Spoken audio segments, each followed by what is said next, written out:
สบายดีพี่น้องเอ้ยรถปั่นเข่ามาแล้วรถปั่นเข่ามาแล้ว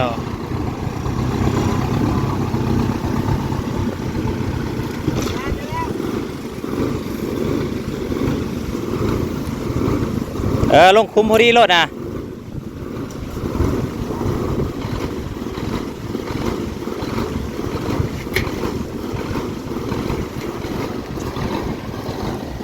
มาแล้วรถมาแล้วคนออกเลยไปแปลงยังมันก็บีตัวไหนบัดนี้หาซื้อบ่ได้โอ้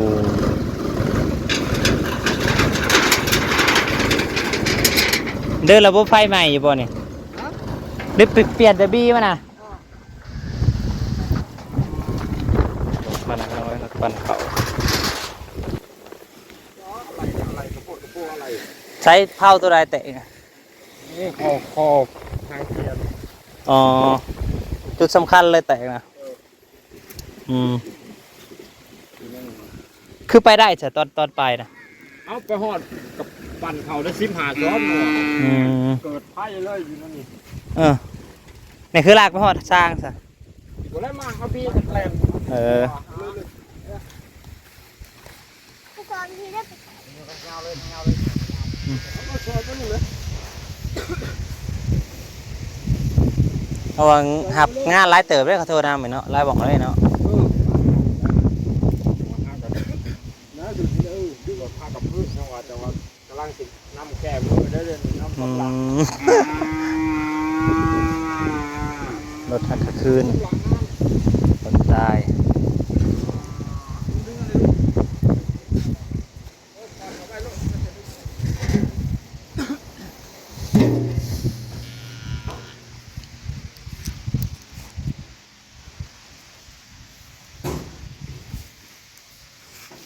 แล้วเบิร์ดไปจุดท้ายก็มาแก้ให้ไหนได้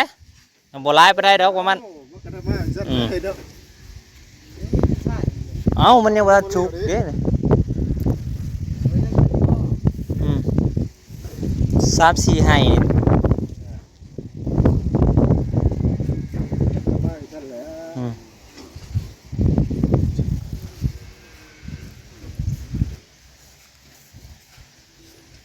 หยุดไป3 วันก็เสียเขาไปไล่สอบเติมทีมโหลดเดี๋ยวแล้วอายุไป3 วันก็เสียเขาไปไล่สอบเติมป่ะไล่สอบแล้วลาย10บ่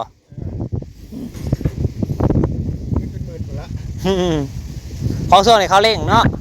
โซนแล้วเขาเกี่ยวเขาเร่ง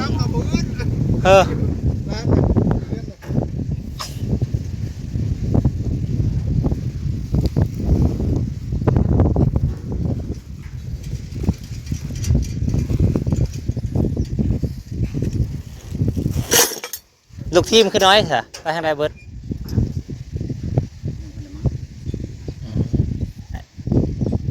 อันนี้มาแต่ถ้าจะรถนี่คือมาทางบ้านอ๋อไปปั่นลาดนะบ่อดิบเด้ข้าวกล้วยต้มเล็กนะไปแล้วมันตาย1 แต่ได้2-3 มื้อแล้วกระจอดไปหาเลยแล้วก็ไปประกอบแล้วฮักกะมา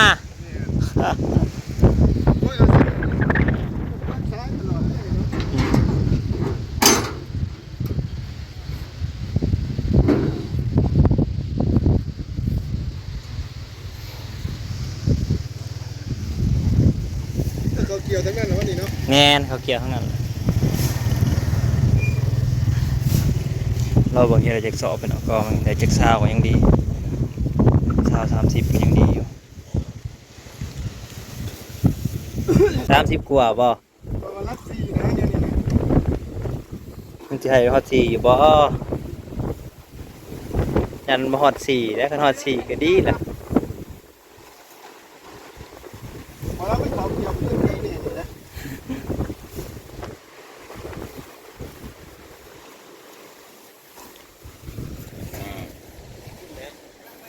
ทั้งพี่น้องว่าจังใดทั้งแต่ละบ้านเขาเม่นมาเด้อไปเบิ่งว่าเพิ่นเอา100 สอบต่อสักสอบอันนี้100 สอบต่อ6 สอบเด้อทางบ้านเฮาปั่นเขารอบ2พี่น้องอันใด40ไปถือว่าโอเค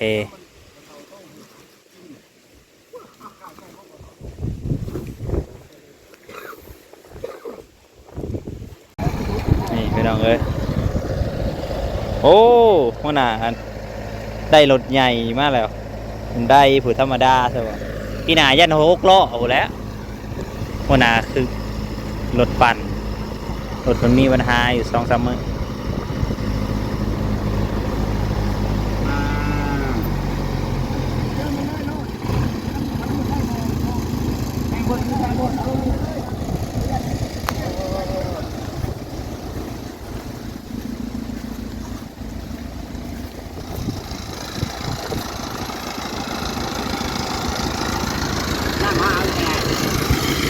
โซลาร์เซลล์เปิดไว้หายแล้ว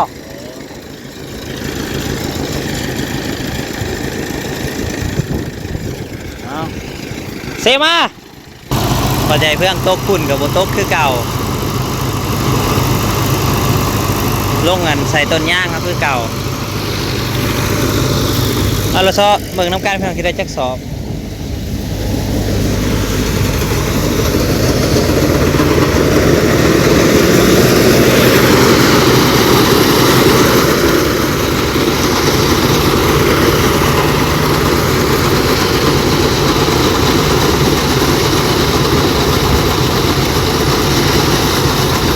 บริวิทย์เลยโอเคอยู่ตรงนี้ปั่นเขาพี่น้องเอ้ย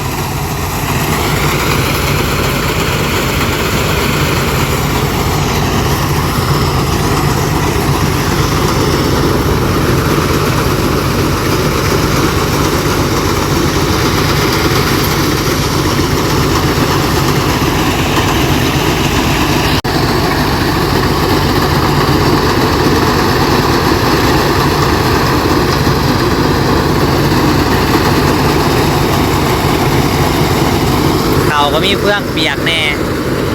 เพื่องเปียกแน่เพื่องแห้งแน่ฮะแล้ว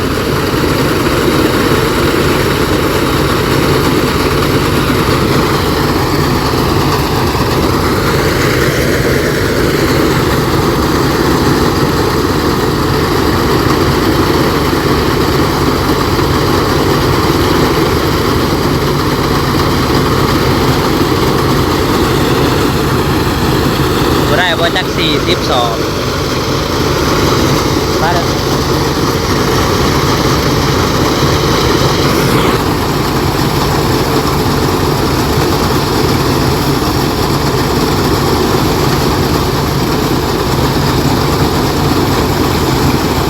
โย่ก็เป็นจักซี่ป่ะเนี่ย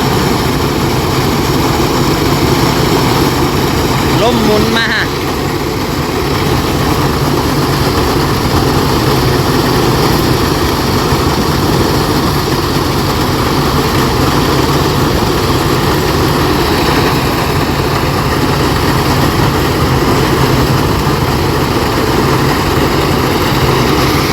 ล้วก็ได้4 สอบไปน้องเอ้ย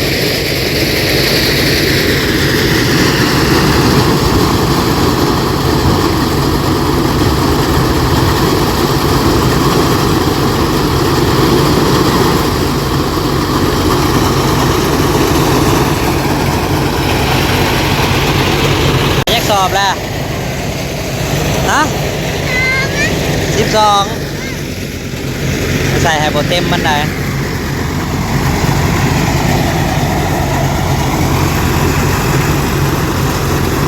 แล้วก็ได้12 สอบก็จะได้อยู่จัก20 ปลายเนี่ยแหละอยากได้กันนะ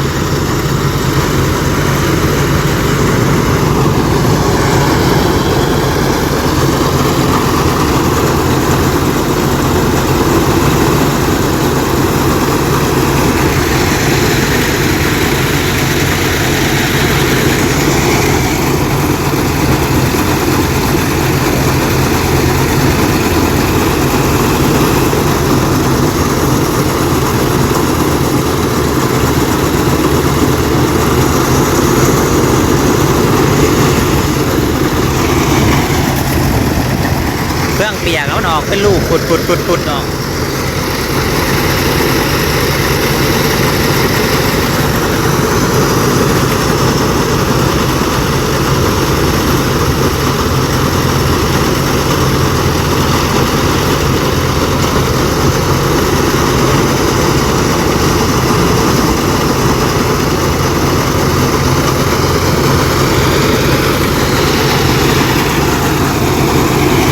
รอพี่น้องเอ้ย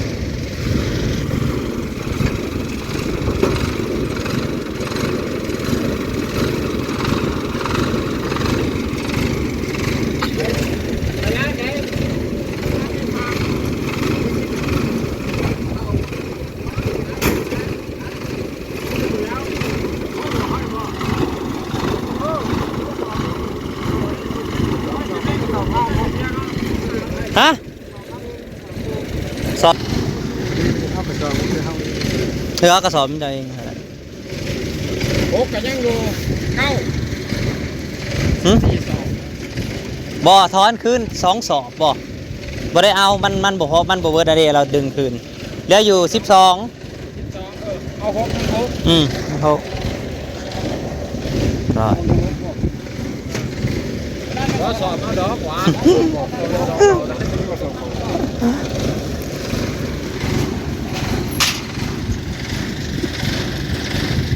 มาเอาบ่ใส่ยังได้กินเด้อไปทำมาเป็นเพื่อนก่อนมันกระเทยเอาไปขายเลยเฮ้ยลูกน้องต้องกับมึงมีเงินมาเนี่ยเอาไปขายเลยมีแต่เงินใบใหญ่ยักสอบก็อยู่ในหนัง เมื่อละเซมาอันมาแล้วบ่ ว่าเขาเฝ้าสิ ออกรถใหม่แล้วเด้อพ่อใหญ่โก้ถนนได้ใหม่บ่ข่าวฮอกก็ได้อยู่นี่แหละพี่น้องเอาเพื่อกระสะทมต้นยางมาแล้ว มาขับตัวนี้มาดิ ครับ ไม่ผู้แจ้งมาก่อนด้วยนะ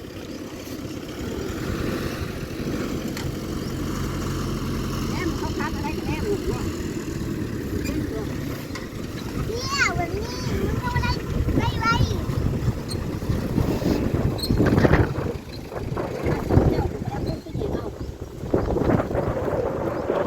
เมื่อแล้ว ก็หลับถึงได้เนาะแก่หลับถึงนี่แล้วก็ได้ถึงเลย บทสรุปพี่น้องไอ้กล้องเขากล้องนี้ได้อยู่32 สอบทำมาหน่อยมาเลยมาแล้วลูกคอยมาแล้ว